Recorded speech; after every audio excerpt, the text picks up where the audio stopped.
it's a very, very environmentally destructive way to fish because fundamentally it involves dragging a very, very heavy fishing net across the seabed, and that destroys seabed habitats. It's going to destroy a coral reef. It's going to destroy seagrass. It's going to capture any sort of species or fish or animal that is in its path that is not the intended fish stock. So you might be a bottom trawler trying to fish cod or hake or plaice, but there's going to be a whole ecosystem that's going to end up being trapped in its nets, and that's fundamentally extremely problematic.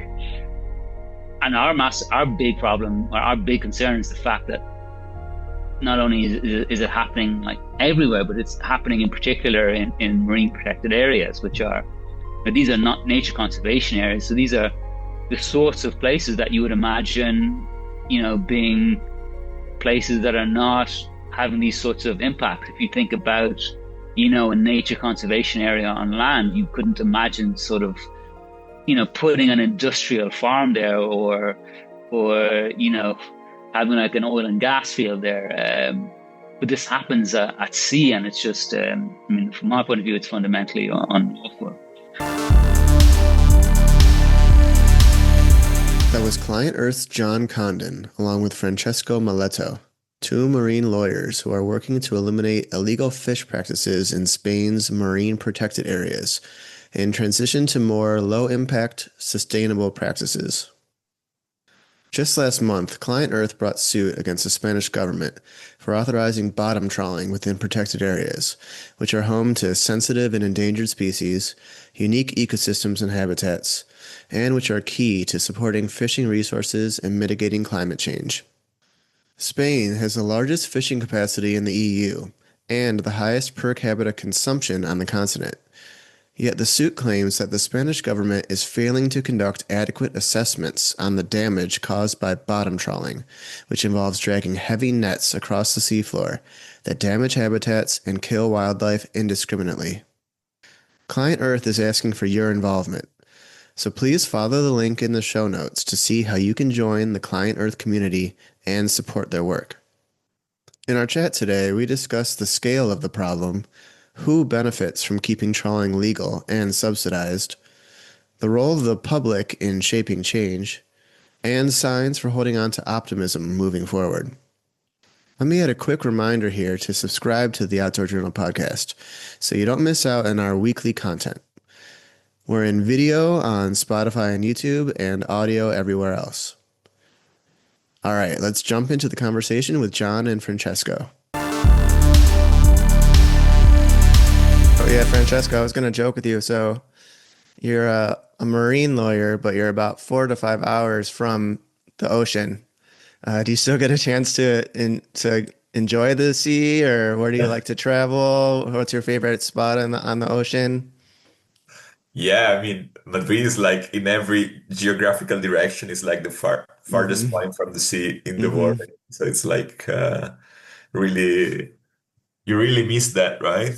So, but yeah, I mean, I mean, the sea is part of our job, so it's really something like that. It's like intrinsic to our personality. I mean, I grew up in a Mediterranean country, so yeah, I I used to spend like all my summers in the south of Italy, and which is like a beautiful place, rich of like biodiversity, history as well, and the place I used to spend my summers is it's a small village in southern Italy, and it's famous because it's where the what do you call it? The the mermaids from the Odyssey were staying. So it's rich both in The yeah. the nymphs, are they called Uh, nymphs? I don't know the Maybe nymphs. Yeah, or they've been turned into are tyrants. I the don't know how do you call yeah. them. from the Well, thankfully, Odyssey. we're not here to discuss our ancient Greek knowledge, but yeah, maybe they're nymphs. But Francesco, can you tell me a little bit about your path to becoming a marine lawyer?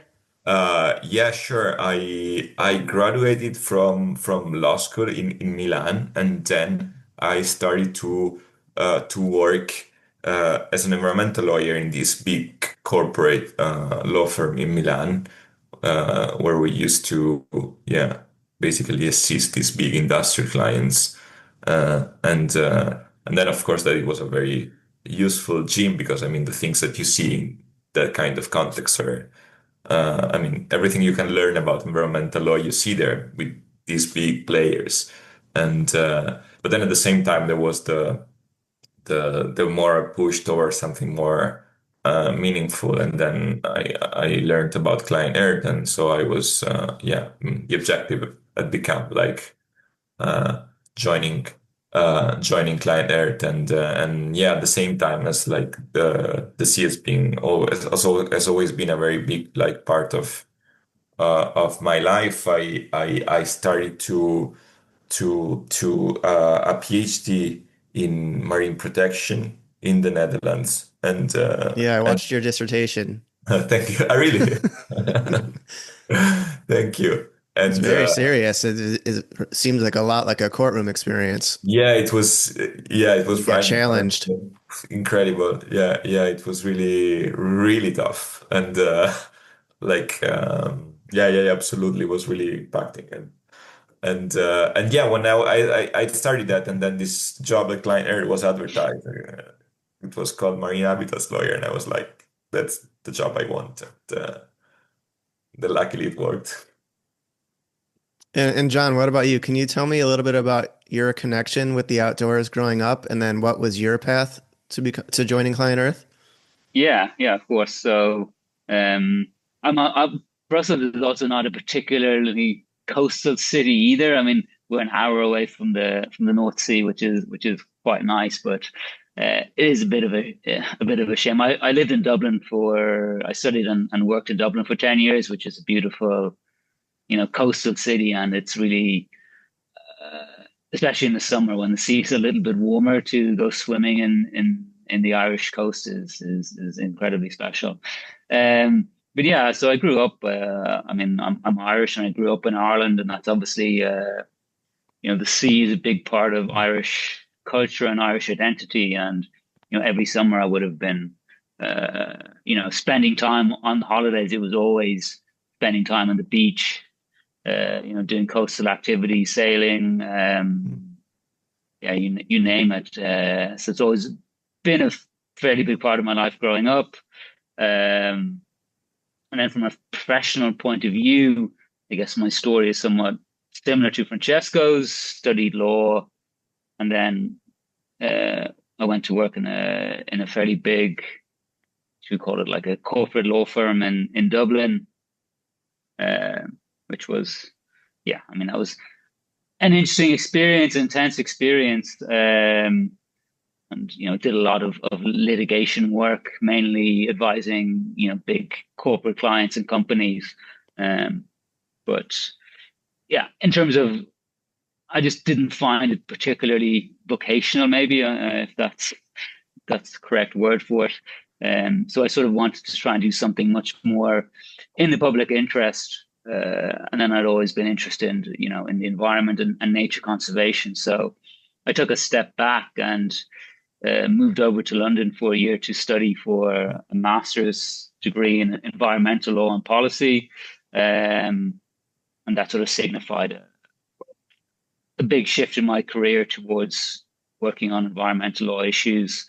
Um, and then I was fortunate enough to, once I finished that master's, to be offered a job by ClientEarth in Brussels Mm. 6 years ago. So yeah, I've been with ClientEarth for over 6 years, always working on ocean conservation, marine issues, doing litigation on marine protected areas, looking at overfishing, doing sort of legal advocacy with the likes of the European Commission and the European Parliament, working on, there's been a nature restoration law which was recently passed, and that was a big moment for nature conservation in Europe. yeah, so it's been a very exciting exciting time with ClientEarth, and yeah, I've been working closely with Francesco for quite a long time now, and we've been sort of building a I guess building a portfolio of really interesting legal cases, and Mm. Francesco has been like the point man in the Mediterranean, just bringing a whole bunch of legal cases on, you know, oil and gas exploitation in Italy and Greece, looking at bottom trawling in Spain and Italy and elsewhere, and yeah, a heap of other stuff. What am I missing, Francesco?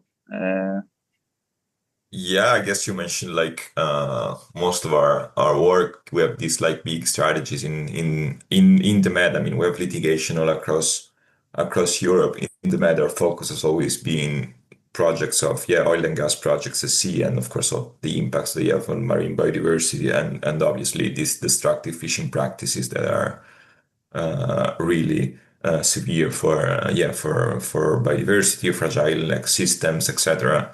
So yeah, this has always been a big part of our work, and as like a sort of horizontal issue. Also, we have always had a big focus on marine mammals, which are key, of course, in the Mediterranean. So also the impacts that these projects have on marine mammals, it's always been very important to us.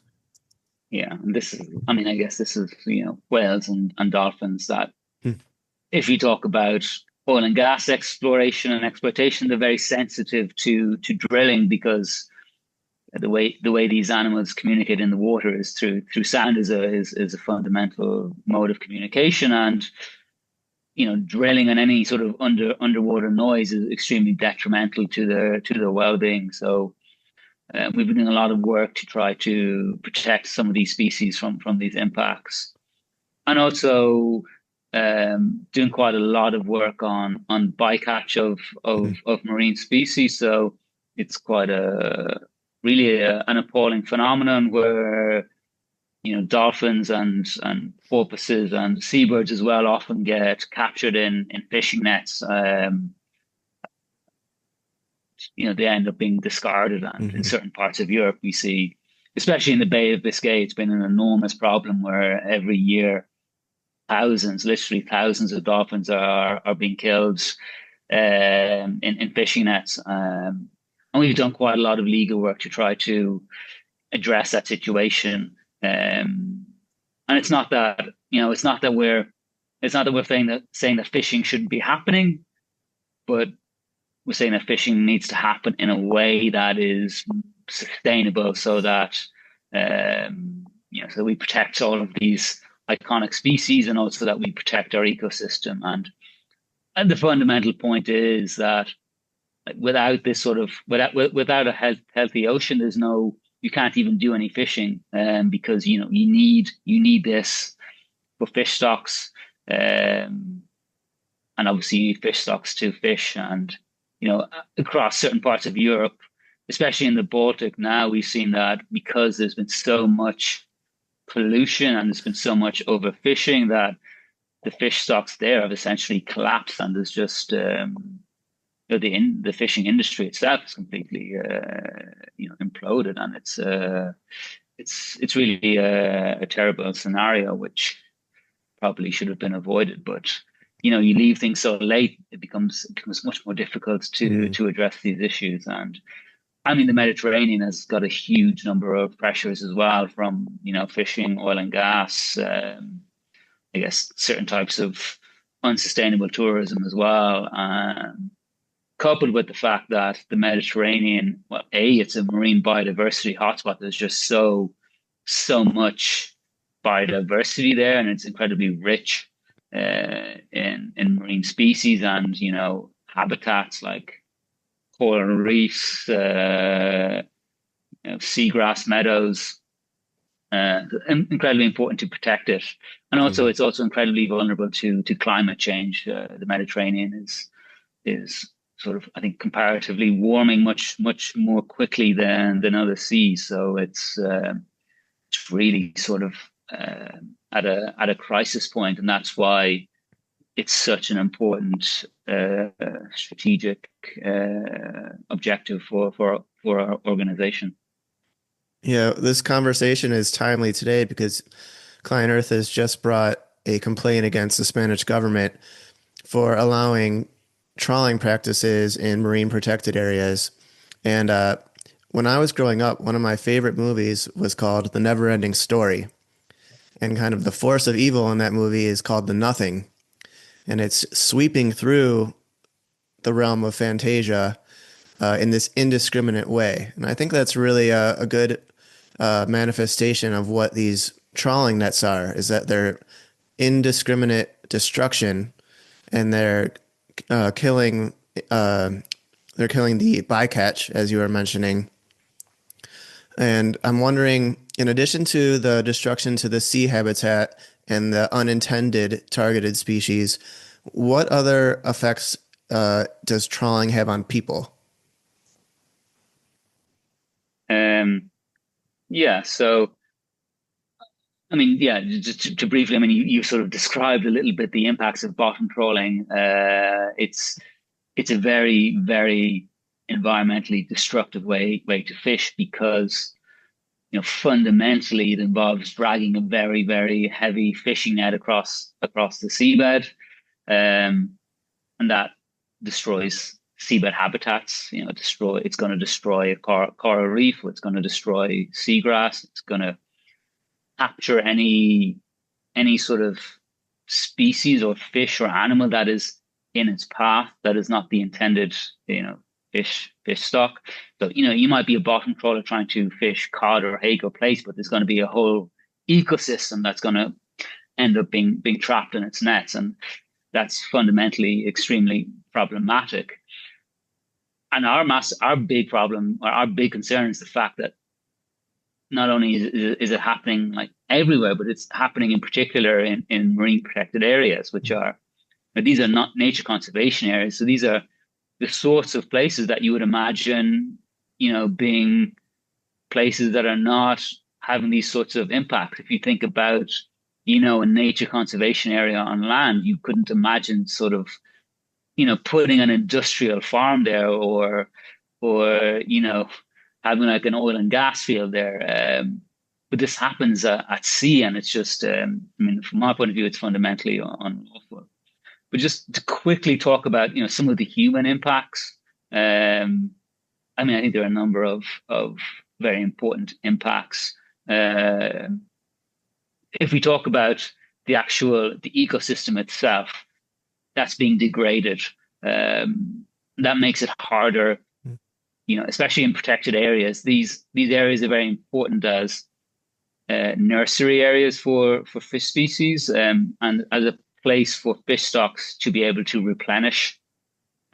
And there's a well documented effect of, in terms of the economic and the social benefits of certain protected areas, the role that they play in terms of, increasing fish stocks for fishers, the role that they play in, supporting sustainable tourism because people every year, so many people go on holidays to the sea. And if that's done in a sustainable manner, that can be very important for people to be able to appreciate the importance of nature at sea. And also the role, certain marine species play a very important role in filtering water. There's certain types of oysters and other types of mollusks that play a very important role in cleaning the water and ensuring that the seawater is clean. And also the climate change impacts, which we may not always appreciate directly, but it's the impacts of bottom trawling on climate change are actually quite profound. I think there's sort of at least two main drivers that one can easily identify here. The first is the fact that a lot of these, seabed habitats play a very important role in storing carbon and stop carbon being released into the air. Much like, we talk about planting trees as a way to fight climate change. There's a similar dynamic happening at sea, where we talk about these sorts of blue carbon habitats, Hmm. and that are particularly powerful at sort of holding carbon And if you trawl these habitats, essentially a lot of this carbon ends up being released into the air and contributing to climate change. And the other main driver, when we look at bottom trawling, is the fact that these trawlers are actually very fuel intensive. They require a lot of quite dirty, particular type of like almost a particular type of fuel that is very, polluting in terms of the amount of emissions that it creates. And because you're dragging a heavy net across the seabed, that's very energy intensive, much more so than other types of low impact fishing. So that in itself is creating quite a large number of emissions when you think about, there are quite a lot of bottom trawlers active in Europe. So really, in terms of the human impact, it's quite comprehensive, and quite concerning, and people don't always appreciate this because all of these activities are happening out at sea and we don't see them every day. When we're walking to work or if we're commuting, we don't necessarily see it, but those impacts are there and they're quite profound. Is it true that the governments are actually subsidizing those high fuel costs? And if they weren't doing so, then the practice of trawling itself wouldn't even be economically viable? So yes, I don't work on this directly, but I can speak briefly to this. So yeah, there's a fuel, in quite a lot of activities. There's a tax on fuel consumption, and yeah, because it's polluting. It's if you use this sort of fuel, you're polluting the environment. So it makes sense for there to be a tax on it, and it's good. It's good policy for it to be taxed. But the fishing industry benefits from an exemption from this fuel tax, which essentially is, that's essentially an indirect subsidy, which is given to the fishing industry to essentially, yeah, exacerbate, or to, increase environmentally harmful practice. So it doesn't really well, I don't think it makes any sense to do this. And I think what should instead be happening is, we shouldn't be giving the damaging activities subsidies. We should instead be investing in and supporting the small scale, low impact fishers and being able to sort of invest that money. And because we are wasting money on this, public money, taxpayers' money is being spent essentially on this through this exemption. That should be invested in supporting local small scale fishers to with their livelihoods, and to support and encourage better ways, to more selective, lower impact ways of fishing. Yeah, and I mean that exemption still exists today. We've done work. There's a directive. Without getting too technical, there's a EU law called the Energy Taxation Directive, which does provide for this exemption, and we've done quite a lot of advocacy to try to have this exemption removed, but it's difficult because you're up against quite a lot of opposing forces, whether that's, I guess the fishing industry lobby is it's powerful and it's engaged, and they obviously have an interest, in prolonging this activity, and we could say the same about other types of activities, bottom trawling in general, So I think it's important for us to have a strong voice to, because otherwise environmental considerations don't get the attention that they need, in this type of decision making. Yeah, purely coincidentally, about a week ago, my 5-year-old daughter was staying home sick. And I said, fine, you can stay home sick, but I'm going to be in charge of the content you watch. You're not going to be watching Encanto all day. We're going to be doing some educational stuff here. So I fire up the latest David Attenborough doc on Netflix. It's called Ocean. And this one seemed really special because they actually put cameras down on the trawling nets themselves. So you could see, as David describes it, it's literally bulldozing underwater rainforests. And you can almost imagine the sound it would make if it was on land, just like really loud scraping destruction. And my question is, what role do you see for public awareness in marine conservation? For example, in the United States, over the past maybe 5 or 10 years, Blackfish documentary came out, and people all over the country started to boycott SeaWorld. So, do you foresee this type of impact in Mediterranean countries with strong fishing traditions? Um, yeah, maybe I can sort of start trying to answer this question, and I'm sure Francesco will have something to say as well. But I mean, that ocean documentary is quite incredible. The footage that has been captured there of trawling on the seabed, which is, according to my knowledge, never been captured to that standard. I think that's incredibly powerful footage to see the impacts and to see, you can see in that documentary the amount of bycatch that has been produced, and the waste of life in terms of all of these things have been caught and then just tossed back into the sea. It's just appallingly wasteful. And this is happening. This is happening in nature conservation areas, which is just astonishing.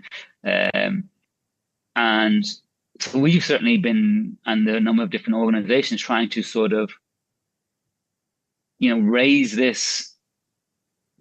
public awareness of this problem. I think that the ocean documentary has certainly, at least from my point of view, has brought this issue to the public attention in a way that has never happened before. And I'm certainly hopeful that this is sort of the trigger point for sort of a turning point in the public awareness of this issue, because I think the public needs to be engaged and needs to be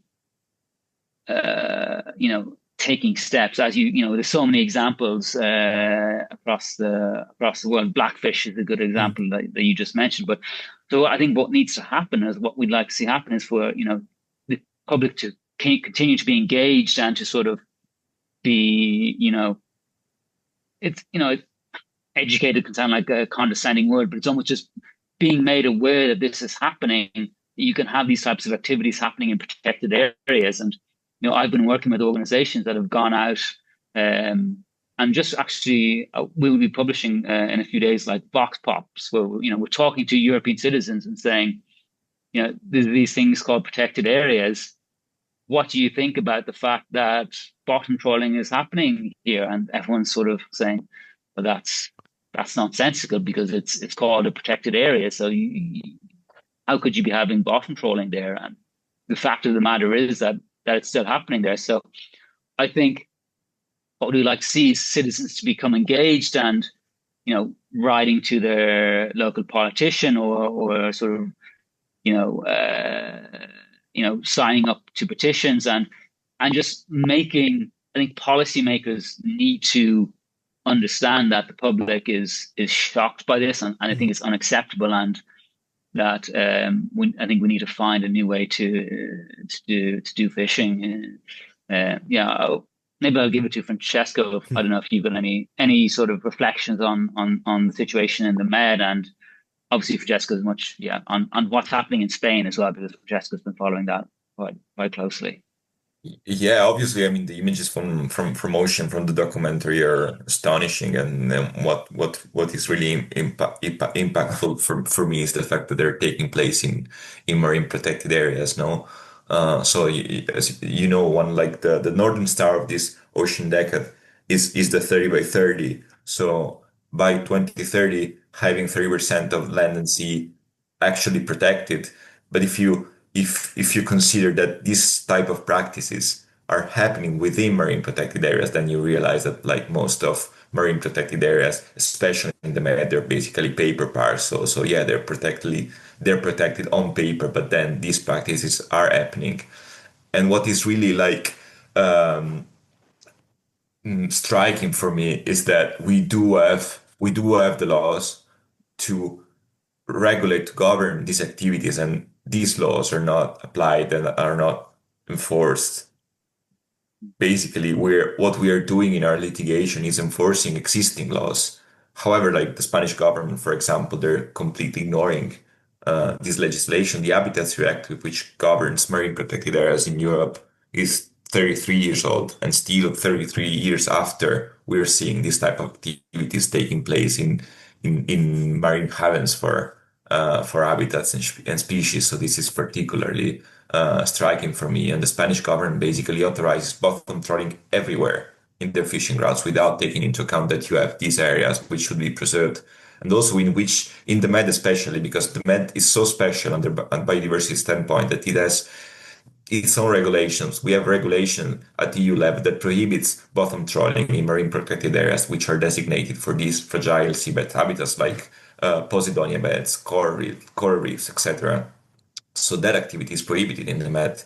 However, these laws are completely ignored, especially in Spain, but it's not something that happens only in Spain. It happens all over the European Union. And you realize that, like looking at watching ocean, you do realize that you see the destruction that these bottom trawlers leave behind. And yeah, I think the public outcry here is fundamental also to add pressure to support our litigation. Basically, that's the what we're trying to do. And what we're trying to do is actually not something. I mean, we're just asking the Spanish government here to respect the law and laws that have been in place since decades. So it's really, really striking to see how these are completely ignored at the time of authorizing bottom trawling. Um, I think as well, one of the things that anyone who's it's shown quite well in the Attenborough documentary is this sort of the positive restoration part of all of this, of what is possible. So there's the outrage about the fact that this destructive activity is happening, and it's important for that. That's an important voice, that outrage. But I think as well there's the possibilities of what can be done to fix this. And we see in this in the ocean documentary, they do some really incredibly footage of talking with fishers who have been involved in the establishment of these proper marine protected areas, which are sort of left as no take zones. And we can see that restoration can happen quite quickly, and we can see that there is enormous restoration potential to actually restore our marine biodiversity, which is and in Europe it's quite profoundly degraded. But there is that potential still there, and there's the potential to quickly reestablish fish stocks through these proper nature conservation areas. In the Attenborough documentary, there's a focus on the concept of the spillover effect. So it's when you keep an area protected, you create this place where abundant life can thrive, and that will then spill over into the wider sea, and that's where the fishers can benefit from having access to these fish stocks that have spilled over outside of the protected area. So I think that awareness for policymakers and maybe for certain fishers as well, I think is an incredibly important part of this movement or campaign. Who exactly is benefiting financially from trawling practices? And are they forming like a powerful lobby that is your counterpoint in this litigation? So I think it depends a little bit on what sea we're talking about, or what fish stocks are being fished. It's the fishing industry is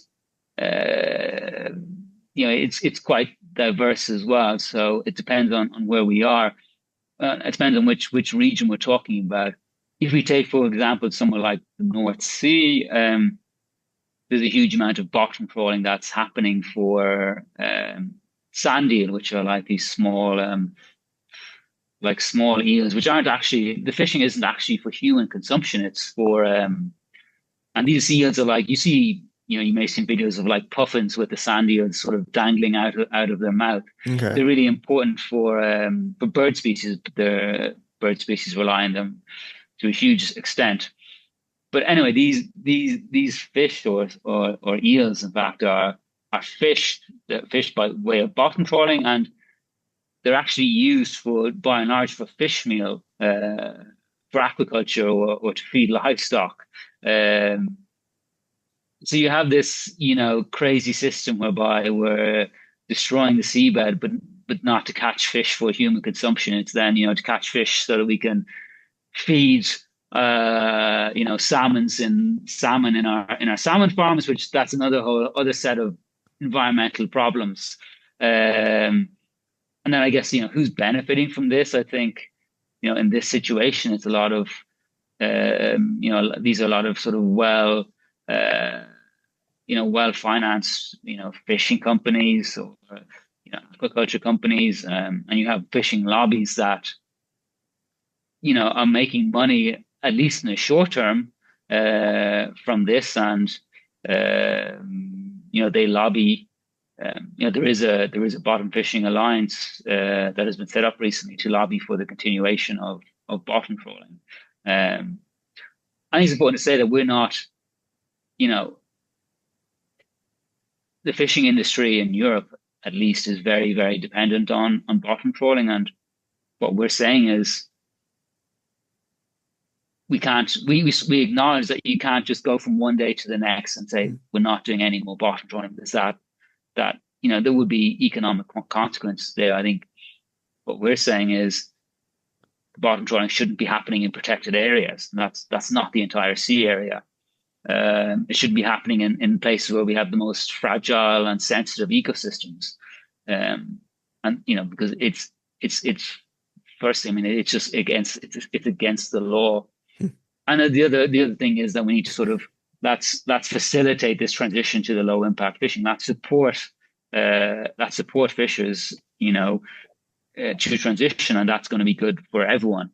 So we're not against fishing. We're sort of very much in favor of fishing in a way that's sustainable and low impact, and that benefits or at least is done in a way that is sustainable in the marine ecosystem, which isn't happening now. And you have a lot of interests who lobby for there's always somebody lobbying for the status quo, and that needs to be I think that needs to be overcome. And I know there's some reason to be hopeful with the upcoming EU Ocean Pact, which might consolidate some ground rules across the EU for sustainable practices. But that will just be a framework which is non-binding. Tell me, maybe Francesco, if you were king of Spain, or if you were made emperor of the EU and you could snap your fingers and make some big changes, what are the big changes that you would make right away on day one? Honestly, I think that we already have very good legislation here in the EU.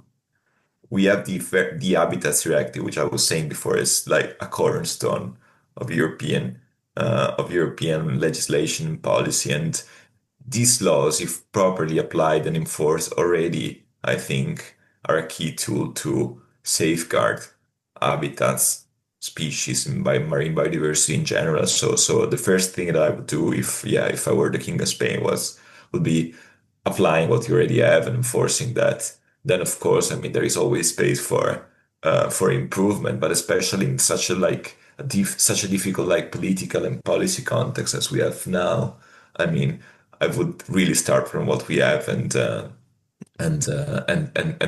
properly make sure that everything is enforced. I mean, the instruments that we have governing MPAs are very powerful, and we try to prove that in our legal strategies and litigation. And they're already, I think, key to be able to properly address these issues. Like for example, we have Article 6 of the Habitats Act, which is like basically our northern star when we litigate, and it's like it says then whenever you have an activity such as bottom trawling that might have an impact on a protected site, then you have to assess these impacts, and the activities can only go ahead if it's proven beyond scientific doubt that they will not compromise the integrity of these sites. So this is like already like potentially working for our objectives. So yeah, we'll start from there, and then of course, I mean, what's happening at EU level, it's key as well. And yeah, John, I don't know if you have anything to mention on the Ocean Pact, but yeah, I mean, my point will be that enforcing what we already have, I think. Yeah. Maybe just briefly. I mean, our case in Spain is quite, our legal cases in Spain are relatively straightforward in terms of what they're asking for. And what we're basically saying is that the Spanish government is not doing assessments, the impact assessment of bottom trawling in these nature conservation areas. And if they did those assessments, which they are clearly required to do under European law, they would understand that bottom trawling is having a very bad effect on all of the habitats and species in those areas, and therefore, it cannot be authorized. But we need those assessments to happen, and that's really what our legal case is about. And then if I know this isn't, I should say, we're talking about Spain a lot, but Spain isn't the only country at fault here. It's quite a widespread across different countries. And if I look at what's happening in Brussels, there has already been, for example, an action plan that was published a few years ago, whereby the European Commission called on all EU countries to phase out bottom trawling in marine protected areas by 2030. So we have the roadmap, we have the laws. What we need is a sort of the political will or the political courage to get down and do it.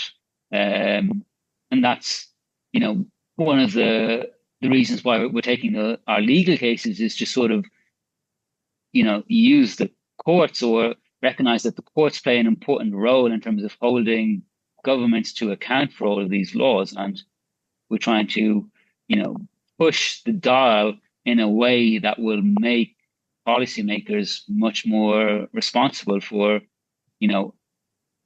implementing these laws and these roadmaps. So it's not what it is fundamentally is an issue of political will and political courage. What are the punishments currently for bad actors? Like, can owners of vessels face jail time, or are they just facing fines, or what? It depends on what's happening, right? So in a lot of scenarios, the government is actually saying that this activity is fine. So in Spain, the government is saying, this is okay, you can do bottom trawling here, even though there's clearly the Habitats Directive saying that you can't do it. So there's no punishment, and we're not. This isn't the fault really of the fishing industry. It's the fault of the government for not intervening and establishing these laws to say that you shouldn't be doing that.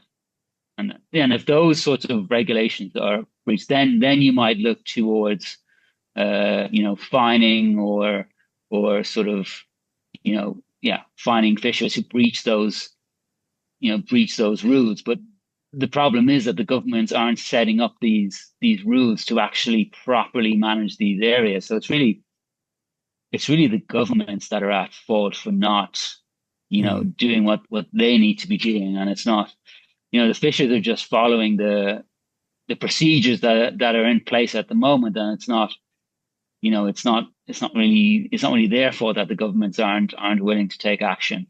And so that's certainly how we see see things with our legal case in Spain and in other countries. But I don't know, Francesco, if you wanted to complement that. Yeah, I mean, I completely agree. The problem here in our, I mean, Spain in general is that, I mean, we're actually tackling like legal bottom trawling. So bottom trawling that is lawfully authorized by, it's unlawfully authorized by the Spanish government, but the activities take place in force of a resolution of authorizations by the Spanish government that they generally allow bottom trawling to take place everywhere in their fishing grounds. And here in Spain, I think like fundamental issue is a clash that we see between the environmental authority and the fisheries authority, the Ministry of Environment and the Ministry of Agriculture, Fisheries and Food, that they can't really agree on how to regulate the fishing activities, especially in marine protected areas. So we have, on the one hand, within the same government, the government of the same political color, we have a Ministry of Environment that is quite ambitious, and on the other hand, the Ministry of Fisheries, which is quite protective of fisheries interests. So that basically results in the inability of the Spanish administration to adopt measures to govern this issue. We have recently published, yesterday actually, we published a report on a legal report on this, basically explaining how the Spanish government is not complying with the law because they're unable to, there is a void basically because they're unable to agree on this type of measures. So the result is that fishing, like destructive fishing practices happen within marine protected areas because the Spanish government is not able to adopt effective like conservation measures to address this issue because they can't agree. On the one hand, we have the Ministry of Environment that brings environmental interests, and on the other hand, we have the Ministry of Fisheries that protects the fisheries sector. So that this clash basically prevents them from adopting effective measures in this sense. So this is, I think, is the main issue here in Spain. Okay, and Francesco, can I ask you a question about a problem that's near me on the Costa del Sol? I know that you studied land-based pollution in your PhD. Yeah. And every morning I ride my bike along the Senda Litoral, and I can see that the sewage pipes are just letting out kind of colored, bubbly water into the sea. And you can see it's kind of brown as it goes out and mixes with the other seawater. What can I do as just one person to try to instigate change to stop something like that? Well, in Europe, we are in one, I think, in the most like advanced landscape to involve like people in environmental matters. We have the Aarhus Convention that enables citizens to seek justice in environmental matters, to obtain information on environmental matters. So, like the public is really part of these big issues, and it's empowered in Europe to be involved, to take action, to require accountability and justification. So yeah, the first thing I will do would probably start asking for clarifications on what's going on there. We have the right to do so, and we have to exercise our rights that we have fought so long for. So yeah, the public is really crucial in this type of situations. And then of course there are NGOs that like us that we our goal is then to use the law to protect the planet. So but it's something that everybody can do, and I think that's very, very important. All right, guys. So we've had a very problem-focused conversation, but maybe we can end on a positive note. What's something that's happened recently that's making you feel optimistic about the future of protecting marine protected areas? Saving the easy questions for last. Yeah. I think, I mean, so again, I'm speaking from my point of view in Brussels, and there's been quite a lot of backlash at the moment to environmental, policy and laws. We had the Green Deal in Europe for the past few years, but now we're seeing a backlash to this Green Deal, and that's very concerning because it looks like all of the promises that we made about climate change and nature conservation and trying to restore our ecosystems, all of those promises and pledges and laws seem to be under threat, and that's incredibly concerning. And it's also, I think, profoundly ill-informed from an economic point of view, because you can't have an economy without having healthy ecosystems. Mm. But I do think, trying to be optimistic, I think maybe, this will be something that, environmental moments tend to come in cycles sometimes, though we have moments where everyone is hopeful and ambitious, and then we get backlashes. But, so I'm hopeful that we still have had good developments over the past few years. I think, for example, the European nature restoration law is potentially a game changer in terms of actually consciously focusing on not just conserving what we have, but actually, restoring it, because that's what we need. And so that if that law survives, I think, we could be looking at in a few years' time, we could be looking at a space where people are actually much more engaged in, nature restoration, and you have more investment in it. I think there's potentially an educational issue there where people become more aware of it through these types of activities. So I think, if we get beyond this moment, potentially there is a possibility to have this sort of, restoration that we need. But, time is not on our side. We are in like a number of, it's the triple crisis of climate change, biodiversity, and pollution. And there's only so much really that the earth can tolerate, I think. So, yeah. Francesco, maybe you've got something a little Yeah, more no, I mean, optimistic. my point is that I think we really need, I mean, we've mentioned that we really need a change in narrative. I mean, the public needs to stop perceiving like instruments like, for example, MPAs as limitations or as prohibitions, but on the other end, as something that is really essential for our nature to thrive. And I think they're a great opportunity, also like to face the triple crisis that John was mentioning. The 30 by 30 is not a number invented. It's like scientifically, it is necessary to protect 30% of land and sea by 2030. This is crucial, and this is an opportunity for us to seriously like fight this crisis. And so we have really to see that an opportunity instead of like a limitation, some sort of bureaucracy that comes from above. It's something that is for us and it's in our interest. So I think like really good examples are key also to change this perspective, and it's something that is very important, and it's something that I think also emerges very clearly from Attenborough's documentary. I mean, the way that you also have positive example that all is not lost, but we really need to act now, and that is, I think, crucial. I mean, the clock is running very quickly. Hey guys, thank you so much for listening to my conversation with John Condon and Francesco Maletto of ClientEarth. If you'd like to donate to support their work, or even join the ClientEarth community, please follow the link in the show notes. And if you'd like to learn more about the history and ethos of ClientEarth, check out my conversation with founder and CEO James Thornton in the link below. And please take a moment to subscribe so you don't miss out on our weekly content. See you next week on the Outdoor Journal podcast.